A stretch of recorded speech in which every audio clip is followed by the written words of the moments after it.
وذكر فإن الذكرى تنفع المؤمنين.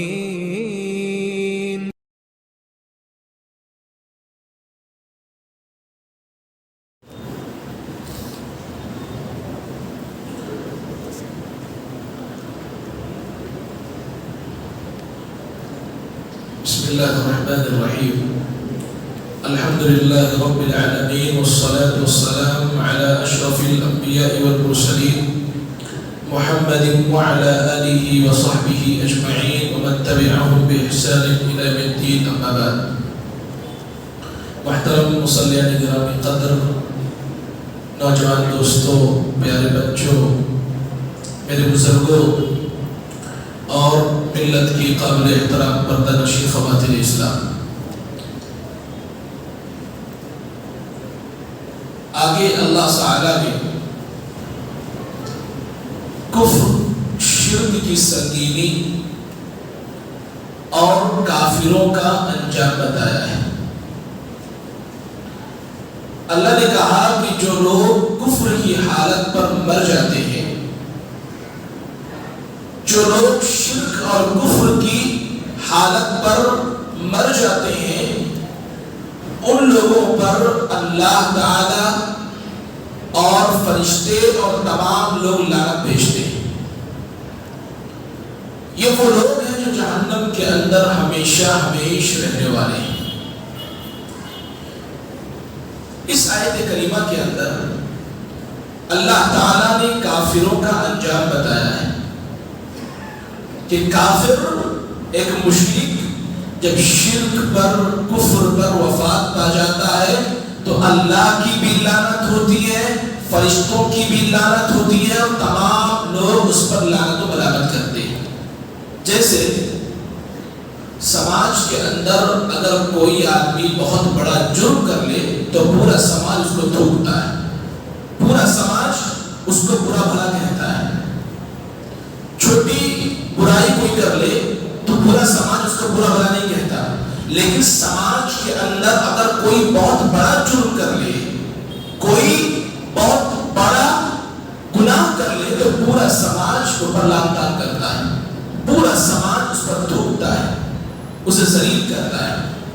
بالکل اسی طرح سے جو آدمی شرک پر مرتا ہے، کفر پر مرتا ہے، اس پر آسمانی مخلوق بھی اس پر لعن طعن کرتے ہیں اور زمینی مخلوق بھی لعن طعن کرتے ہیں۔ اتنا ہی نہیں، اللہ تعالیٰ نے کہا کہ یہ لوگ ہمیشہ ہمیشہ جہنم میں رہنے والے ہیں، اور جہنم میں ان کے عذاب میں کچھ کمی نہیں کی جائے گی، اور نہ ہی انہیں مؤخر کیا جائے گا، نہ ہی مہلت دی جائے گی۔ بھائیو، کفر دنیا کا سب سے بڑا جرم ہے، شرک دنیا کا سب سے بڑا جرم ہے، اسی لیے سارے کے سارے لوگ اس پر، جو کافر ہے، جو مشرک ہے، جو کفر کی حالت میں مر جاتا ہے، اس پر لعن طعن کرتے ہیں۔ اس لیے اللہ تعالیٰ نے انسانوں کو آگاہ کیا کہ کفر سے اپنے دامن کو بچانا، شرک سے اپنے آپ کی حفاظت کرنا۔ اور شرک اور کفر سے کیسے بچیں گے؟ جب ہم کفر اور شرک کے بارے میں علم حاصل کریں گے تبھی شرک اور کفر سے بچ پائیں گے۔ مثال کے طور پر آپ سے کوئی کہے کہ اس راستے میں ایک گڈھا ہے، وہاں سے جب گزرنا تو بچ بچا کر گزرنا، ورنہ گڈھے میں گر جاؤ گے۔ اگر آپ کو اس گڈھے کا علم ہی نہ ہو تو آپ اس گڈھے میں گر جائیں گے، لیکن اگر آپ کو اس گڈھے کا علم ہو جائے، اس گڈھے کے بارے میں آپ کو جانکاری ہو جائے تو آپ اپنے آپ کو بچا لیں گے اور کسی دوسرے اس راستے سے نکل جائیں گے۔ یہی معاملہ کفر اور شرک کا ہے۔ اگر آپ کے پاس کفر کے بارے میں علم نہ ہو، شرک کے بارے میں علم نہ ہو، تو آپ کب کیسے شرک کے دلدل میں پھنس جائے آپ کو خود کو اندازہ نہیں ہوگا۔ کفر کا مطلب یہ ہوتا ہے اللہ تعالیٰ کا انکار کرنا، فرشتوں کو انکار کرنا، اسی طریقے سے آسمانی کتابوں کا انکار کرنا، اسی طریقے سے جنت و جہنم کا انکار کرنا، غیبیات کا انکار کرنا، یا اسلام کی کسی حکم کا انکار کرنا، اسلام کے کسی قانون کا انکار کرنا۔ جو انکار ہے وہ کفر ہے، اور جو شرک ہے وہ اللہ تعالیٰ کے ساتھ ظلم ہے۔ اللہ کی عبادت میں شریک کرنا، عبادت کی کسی بھی شکل کو غیر اللہ کے لیے کرنا، یہ شرک ہے۔ جتنی بھی عبادت کی شکلیں، نماز ہو، روزہ ہو، حج ہو، زکوٰۃ ہو، سجدہ ہو، رکوع ہو، ذبیحہ پیش کرنا ہو، چڑھاوا چڑھانا ہو، نذر و نیاز ہو، ساری کی ساری چیزیں عبادات ہیں۔ اگر ان میں سے کوئی بھی ایک عبادت کوئی آدمی غیر اللہ کے لیے کرتا ہے تو شرک ہے، اور اگر شرک پر وہ موت اس کی موت آ جائے، شرک پر وہ وفات پا جائے تو اللہ کی لعنت ہوتی ہے، فرشتوں کی لعنت ہوتی ہے، اور تمام لوگ اس پر لعنت کرتے ہیں۔ اللہ تعالیٰ میں شرک کفر سے ہماری حفاظت فرمائے۔ اگر اللہ نے کہا وَإِلَٰهُكُمْ إِلَٰهٌ وَاحِدٌ، لوگوں سنو تمہارا معبود ایک ہی ہے، تمہارا معبود ایک ہی ہے۔ یہی نعرہ لے کر کے نبی کریم صلی اللہ علیہ وسلم صفا پہاڑی پر گئے تھے اور کفار مکہ سے خطاب کیا تھا، یا ایھا الناس قولوا لا الہ الا اللہ تفلحوا، اے لوگو لا الہ الا اللہ کہو، اس بات کا اقرار کرو کہ اللہ کے علاوہ کوئی معبود برحق نہیں، کامیاب ہو جاؤ گے، کامیاب ہو جاؤ گے۔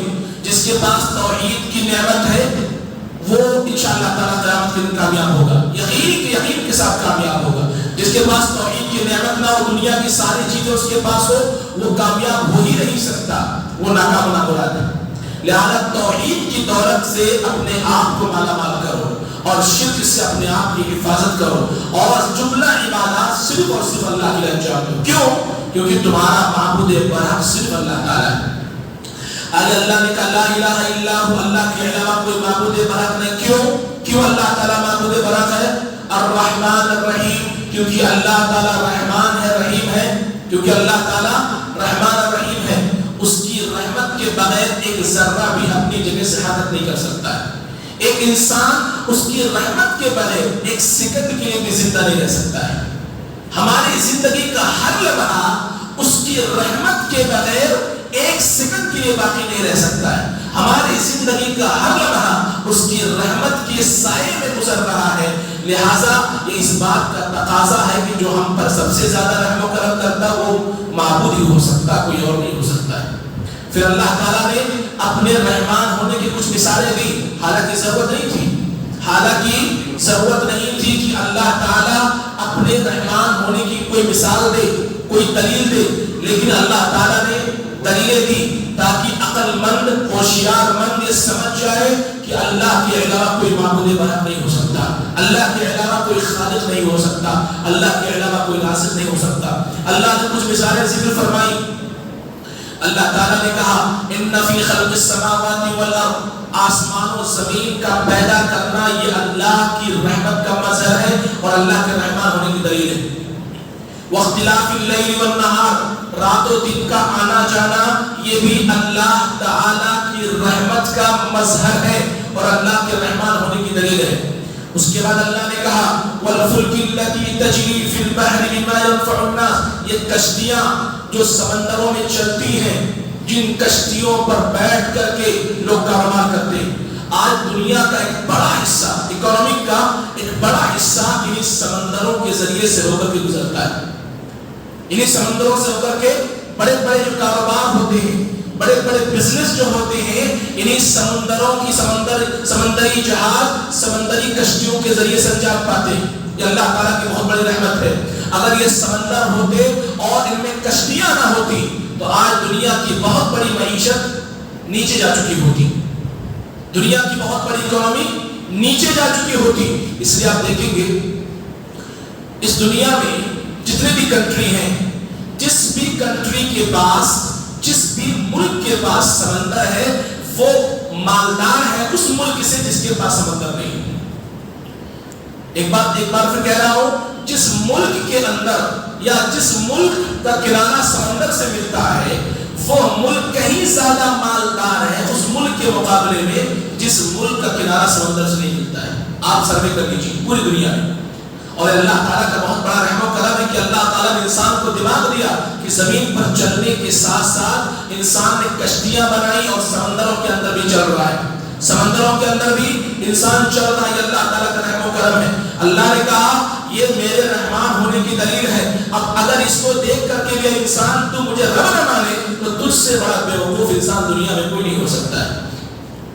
آگے اللہ رب العالمین نے کہا آسمان سے بارش کا برسانا یہ بھی اللہ تعالیٰ کی رحمت ہے۔ آسمان سے اگر بارش نہ ہو تو ہم انسان ایک دن بھی زندہ نہیں رہ سکتے۔ ہم جو کچھ کھاتے ہیں، جو کچھ پیتے ہیں، یہ اسی بارش کی وجہ سے ہے جو آسمان سے نازل ہوتی ہے۔ جو بھی غلہ، جو کچھ ہم کھاتے ہیں یہ اسی بارش سے پیدا ہوتے ہیں۔ جو اللہ آسمان سے نازل فرماتا ہے. اگر اللہ آسمان سے بارش نازل نہ فرمائے ہمیں غلے کا ایک اناج بھی میسر نہ آئے, ہمیں کوئی پھل نہ ملے, ہمیں کوئی فروٹس نہ ملے, ہمیں کچھ بھی نہ ملے, لیکن اللہ تعالیٰ آسمان سے بارش نازل کر کے ہمیں کھلا رہا ہے, پلا رہا ہے, غلہ بھی دے رہا, اناج بھی دے رہا, اور پھل فروٹس اور دیگر ساری چیزیں جو ہماری ضرورت کی ہوتی ہیں اللہ ہمیں عطا کر رہا ہے. اللہ نے کہا یہ بھی میرے رحمان ہونے کی دلیل ہے کہ میں تمہارے لیے آسمان سے بارش نازل فرماتا ہوں. تم بیج کو زمین میں ڈالتے, اس بارش کی وجہ سے وہ بیج بہت سارے غلہ جات پیدا کرتی, اس بیج کی وجہ سے بہت سارا اناج پیدا ہوتا ہے, بہت سارے فروٹس پیدا ہوتے ہیں جن سے تم فائدہ اٹھاتے ہو. پھر بھی اے حضرت انسان, کیا اب بھی کوئی دلیل چاہیے تمہیں اپنے رب کی عبادت کے لیے؟ کیا اب بھی تمہیں کوئی دلیل چاہیے رحمان کے رحمت کو ثابت کرنے کے لیے؟ اگر کسی کو دیکھنا ہو تو آؤ. اللہ نے کہا دیکھو وتصریف الرياح, اللہ نے ہواؤں کو پھیرا ہوا ہے. ہوائیں چلتی ہیں کس کے حکم سے؟ ہوائیں چلتی ہیں کس کے حکم سے؟ 8ویں پارے کے اندر سورہ اعراف کے اندر اللہ نے کہا جب یہ ہوائیں بادلوں کو لے کر کے چلتی ہیں تبھی جا کر کے بارش کا موسم بنتا ہے. ان ہواؤں کو کون چلاتا ہے؟ اللہ سبحانہ و تعالیٰ. کیا اس کے بعد بھی تم اپنے رب کے ساتھ شرک کرو گے؟ کیا اس کے بعد بھی تم اپنے رب کو چھوڑ کر کے غیر اللہ کی عبادت کرو گے؟ اور اللہ نے کہا والسحاب المسخر, بادلوں کو اللہ نے غلام بنایا ہو. کس کا؟ اللہ نے بادلوں کو انسان کا غلام بنایا ہوا ہے. انسان کی غلامی کر رہا ہے یہ بادل. اللہ کا حکم آیا, بادل نے بارش برسانا شروع کیا. کس کی غلامی میں؟ انسانوں کی خدمت کر رہا ہے, انسانوں کا خادم بنایا اللہ تعالیٰ نے اس بادل کو. اللہ نے کہا کیا اور کوئی دلیل چاہیے میرے رحمان ہونے کی؟ اللہ نے یہ دلیلیں دی اور کہا لآیات لقوم یعقلون, جن کے یہاں تھوڑا سا بھی عقل ہوگا وہ ان دلیلوں کو دیکھنے کے بعد اپنے رب کو کبھی چھوڑ نہیں سکتے, اپنے رب کی عبادت سے کبھی انکار نہیں کر سکتے, اپنے رب کے ساتھ شرک نہیں کر سکتے. پھر بھی انسان نے کیا. اللہ نے ذکر کیا وَمِنَ النَّاسِ مَن يَتَّخِذُ مِن دُونِ اللَّهِ أَندَادًا. ان تمام دلائل کے باوجود, ان تمام مثالوں کے باوجود اللہ نے کہا کچھ لوگ ایسے ہیں زمین میں جو اللہ کا شریک بناتے ہیں, اللہ کا پارٹنر بناتے ہیں اور اللہ تعالیٰ کی عبادات میں شرک کرتے ہیں. اتنا ہی نہیں, یہ ایسے لوگ ہیں جو اللہ تعالیٰ سے زیادہ ان سے محبت کرتے ہیں جن کو انہوں نے معبود بنا رکھا, یا اللہ تعالیٰ کی طرح سے دوسروں سے محبت کرتے. یاد رکھیں ایک اصول, ایک ضابطہ عقیدے کا یاد رکھیں, اللہ کی محبت سب سے ٹاپ درجے پر ہونی چاہیے. کوئی اگر مومن اور مسلمان ہے تو اس کے دل میں سب سے زیادہ کس کی محبت ہونی چاہیے؟ اللہ کی محبت ہونی چاہیے. اللہ نے 10ویں پارے کے اندر ذکر فرمایا کہ اگر تمہارے دل کے اندر ماں باپ کی محبت, اولاد کی محبت, رشتہ داروں کی محبت, مال و دولت کی محبت اور ان محلات کی محبت, بلڈنگوں کی محبت زیادہ ہے اللہ کی محبت کے مقابلے میں, فتربصوا, اللہ تعالیٰ کے عذاب کا انتظار کرو, اللہ کے عذاب کا انتظار کرو.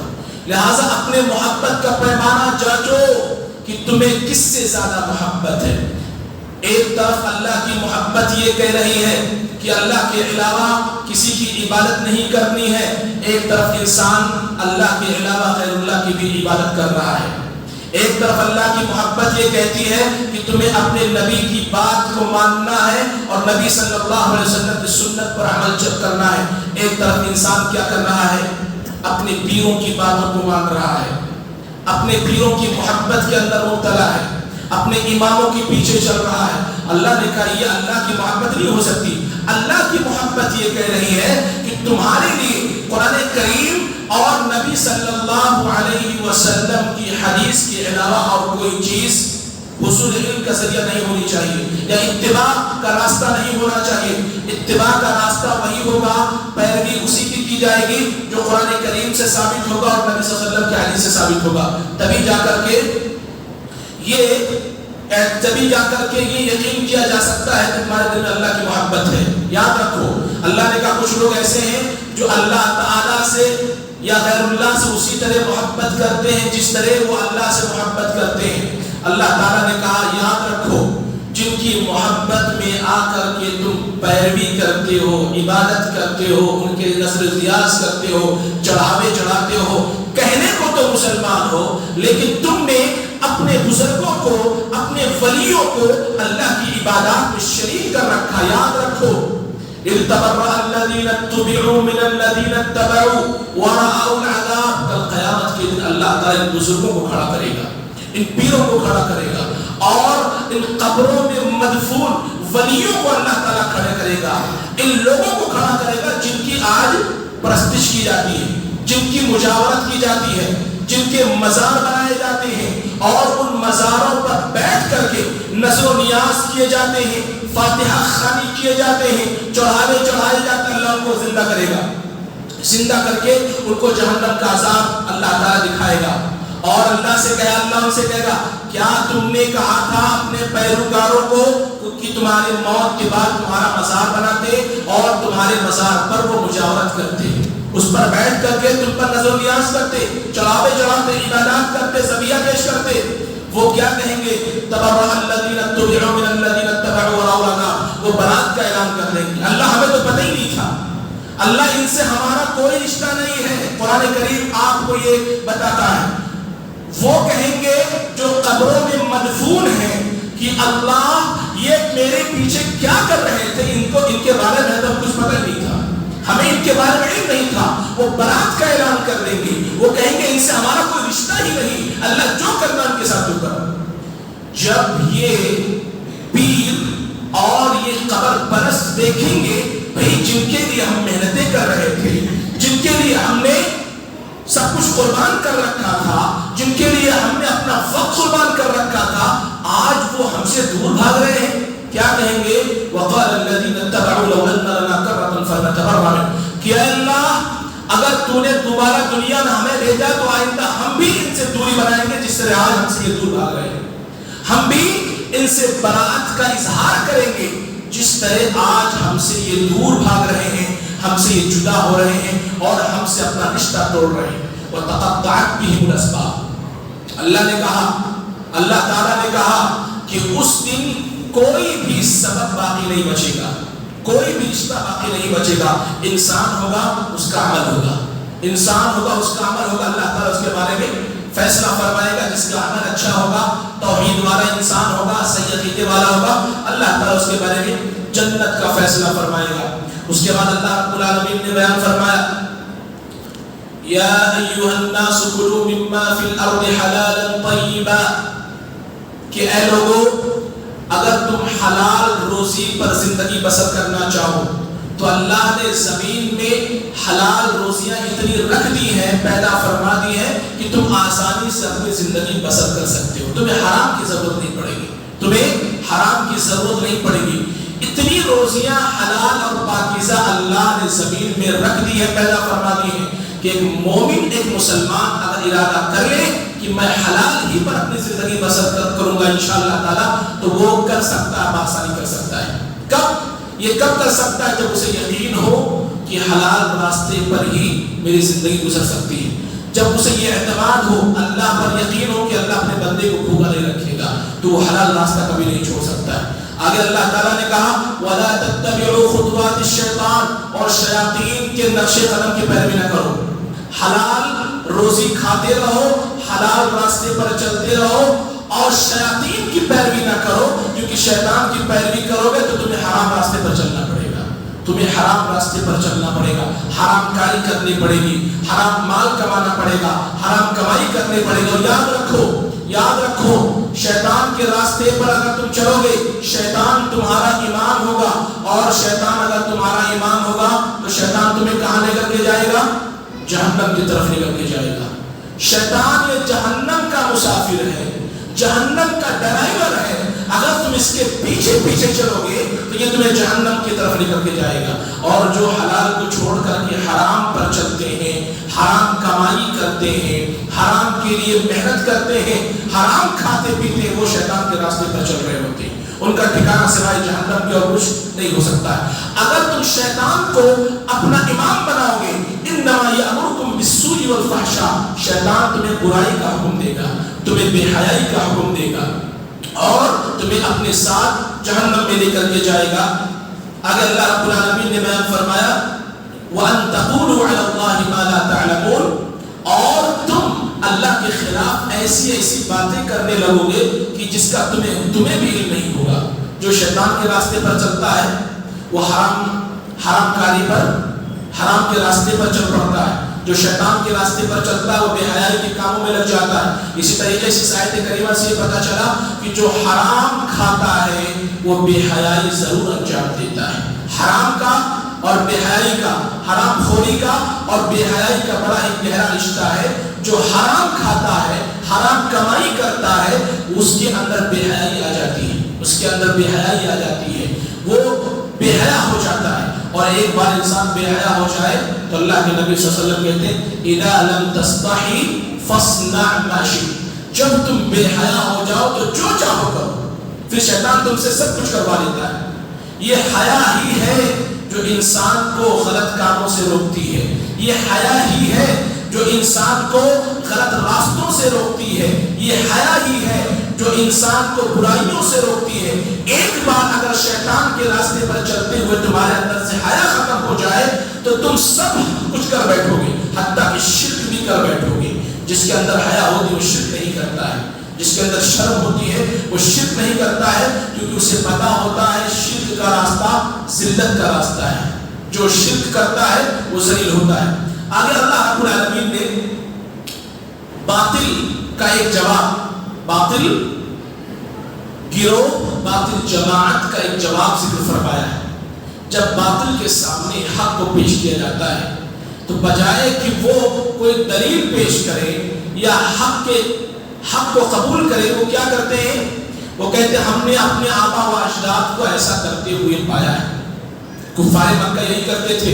جب اللہ کے نبی صلی اللہ علیہ وسلم نے ان کو کہا کہ لوگوں کلمہ لا الہ الا اللہ پڑھو، ایک اللہ والے بن جاؤ، کفار مکہ کہتے ہیں یہ کون سی نئی بات ہے؟ ہم نے اپنے آبا و اجداد کو شرک کرتے ہوئے پایا ہے، بت پرستی میں پایا ہے، تو ہم اس کو نہیں چھوڑ سکتے۔ آج بھی ایسے نام نہاد مسلمان موجود ہیں کہ جب ان کے پاس حق آتا ہے، جب ان کے سامنے حق کو پیش کیا جاتا ہے تو وہ بھی یہی جواب دیتے ہیں جو کل کفار مکہ جواب دیا کرتے تھے۔ ہمارے خاندان میں یہ چل رہا تھا، ہمارے آبا و اجداد ایسا کر رہے تھے، ہمارے خاندان میں زمانے سے ایسا چل رہا تھا، لہذا ہم بھی ایسا کریں گے، ہم تمہاری بات سننے کو راضی نہیں ہیں۔ اس آیت کریمہ سے پتہ چلا حق وہ نہیں ہے جو خاندان سے چلا رہا ہے، بلکہ حق وہ ہے جو اللہ کے نبی صلی اللہ علیہ وسلم کی حدیث سے ثابت ہے، جو قرآن کریم سے ثابت ہے، جو اللہ نے کہا ہے، جو نبی نے کہا وہ حق ہے۔ وہ حق نہیں ہے یا حق ہونے کی دلیل وہ نہیں ہے کہ ہمارے آبا و اجداد کرتے رہے سو ہم کر رہے ہیں، یہ حق ہونے کی دلیل نہیں ہے، صحیح ہونے کی دلیل نہیں ہے، بلکہ صحیح وہ ہے جو قرآن کریم کے اندر ہے یا اللہ کے نبی صلی اللہ علیہ وسلم کی حدیثوں کے اندر ہے۔ اللہ تعالی ہم تمام لوگوں کو ان باتوں پر عمل کرنے کی توفیق عطا فرمائے، صحیح باتوں کو قبول کرنے کی توفیق عطا فرمائے، شرک سے اللہ ہماری حفاظت فرمائے، حلال روزی کمانے اور حلال کھانے کی اللہ میں توفیق عطا فرمائے، حرام کمائی سے اللہ ہماری حفاظت فرمائے۔ اللہ تعالی ہمیں جب تک دنیا میں رکھے صحیح عقیدے پر باقی رکھے، اور جب ہمارا خاتمہ ہو تو ایمان بالخیر پر ہو۔ صلی اللہ علی خیر خلق محمد وعلی آلہ وصحبہ اجمعین برحمتک یا ارحم الراحمین۔ السلام علیکم ورحمۃ اللہ وبرکاتہ۔